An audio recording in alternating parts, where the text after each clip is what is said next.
நேரத்தில் 2 பேரும் செத்துருவாங்க.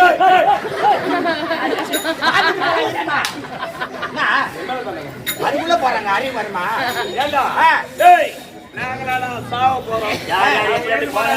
என்ன ஆவாங்க? அடுத்த பிரிவுல மண்ணடி பாம்பா பொறுப்பாங்க. சுத்தி வருவாங்க.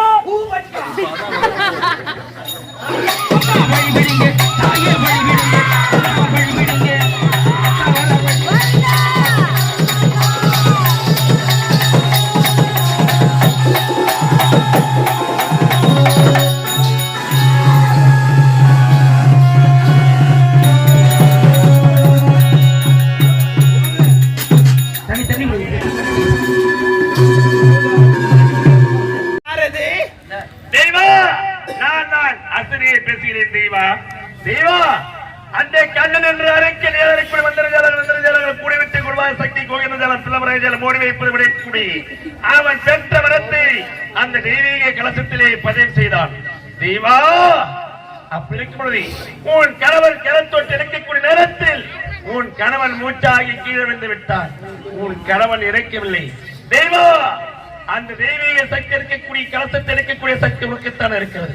தெய்வா நம்மின் ஒரு கெடுதவில்லை. 4 மர தீர்ப்பு அமைச்சரவனை மனதில் நினைக்கோள், அம்மனை நினைத்துக்கோள்.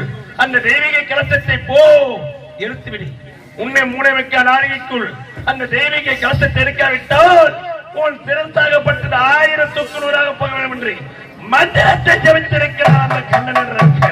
அது மட்டும் கிடையாது, உனது மாமியாரை பாதாளத்தில் அடைத்தாரே இப்போது அகோர பத்திரை காலியாக உருவெடுத்துக் கொண்டிருக்கிறார். அவள் என்ன செய்வாள் என்று எனக்கே தெரியாது. அவள் ஆவேசத்துடன் இருக்கிறார், காத்து கொண்டிருக்கிறார். அவளை அந்த கண்ணன் என்ற அறைக்க உயிர் வாழ வேண்டும். போ போ போ. என்ன என்னுடைய கணவர் இறக்கவில்லையா? உயிரோடு இருக்கிறாரா? இறைவா, அப்படி என்றால் நீங்க உரைத்த பிரகாரம் இந்த உயிருள்ள கலசத்தை நானே எடுக்கின்றேன். ஐயா, இந்த உயிருள்ள கலசத்தை நானே எடுக்கின்றேன். ஐயா, நான் சரியா கேட்கல. இந்த உயிருள்ள கலசத்தை நானே எடுக்கின்றேன். ஐயா, சரியா கேட்கல. இந்த உயிருள்ள கலசத்தை நானே எடுக்கின்றேன். உயிருள்ள கலசத்தை நீ எடுக்கிறியா? காது கேக்குதா இல்லையா?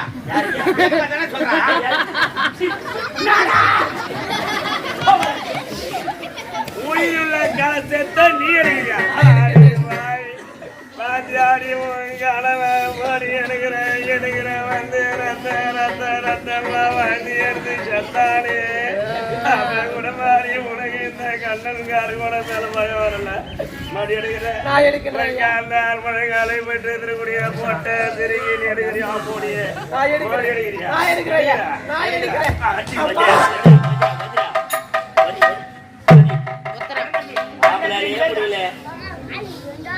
தம்பி 2 பேருக்கு நரம் தலைச்சியா?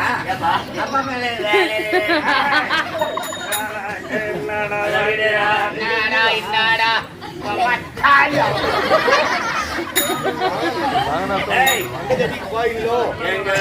வைக்கிற போது எடுக்கிறேன்டால எவனுக்கு எவ்வளவு தைரியம் இருக்கட்டும்.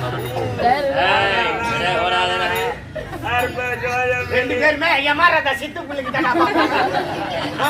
எடுமா காலி பண்ணுமா.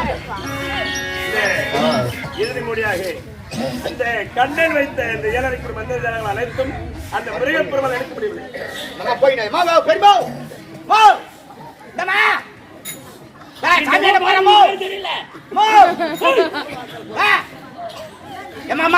பாய் சுத்துங்களா போவா தீருமா? இன்னும் கொஞ்ச நேரத்தில் 2 பேரும் செத்துருவாங்க.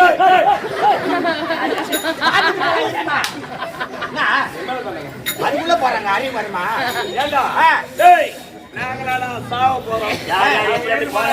என்ன ஆவாங்க? அடுத்த பிரிவுல மண்ணடி பாம்பா பொறுப்பாங்க.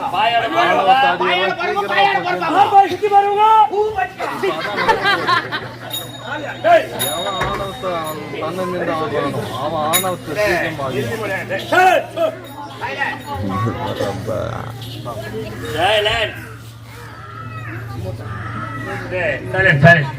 இறுதி மொழியாக இந்த தெய்வீக கலசத்தை முருகப்பெருமான் ஏன்னா அந்த ஜோய உருவம் கொண்டு அந்த முருகப்பெருமானே எடுக்க முடியல.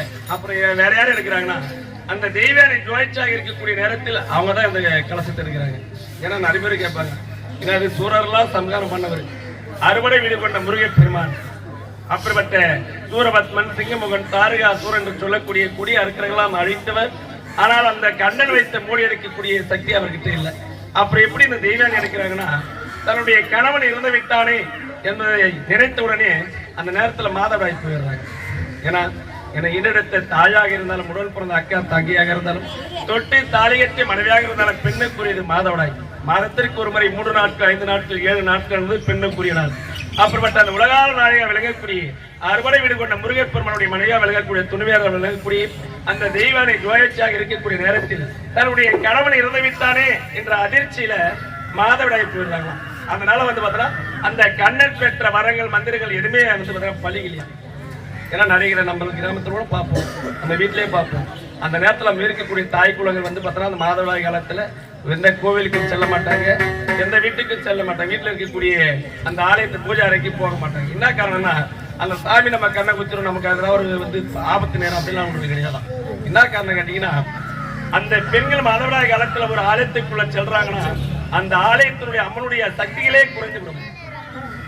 இல்லத்தில் இருக்கக்கூடிய பூஜாரிக்கு போனா கூட அந்த காலத்துல அந்த நேரத்துல பாத்தீங்கன்னா போகக்கூடிய நேரத்துல அந்த தெய்வீக சக்திகள் அனைத்துமே குறைஞ்சிடுமா தெய்வத்துக்கு.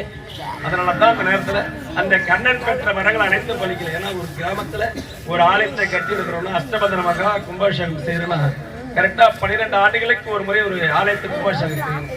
அப்படி செய்யும் பொழுதுதான் மீண்டும் திருப்பணி செய்யும் பொழுதுதான் அந்த அம்மனுடைய சக்தியில் பார்த்தீங்கன்னா அதிகரிக்கும்.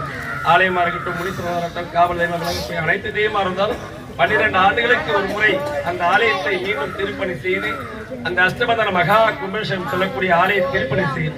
அப்படிப்பட்ட இந்த இறுதி மொழியாக இந்த கலச மொழி இருக்கின்றோம். தயவு செய்து அமைதியார்ந்த கருதுகளுக்கு மறுக்கின்றோம். அடுத்து ஒரு காளி வாஷம் இருந்து பார்த்துட்டு அம்மன் கரத்தால விருதி வாங்கிக்கிறோம்.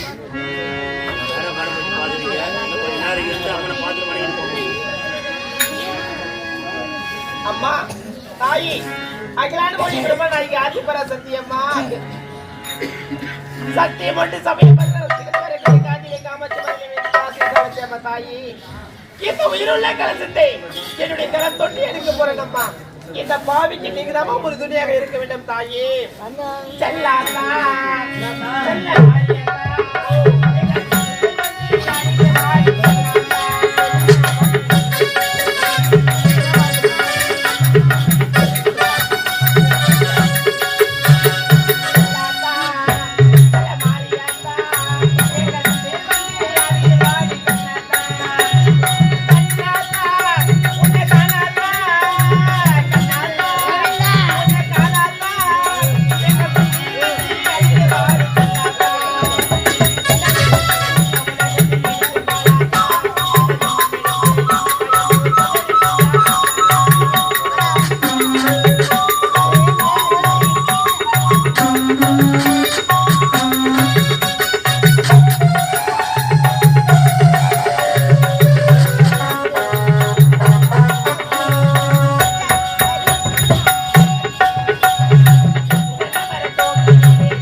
அம்மா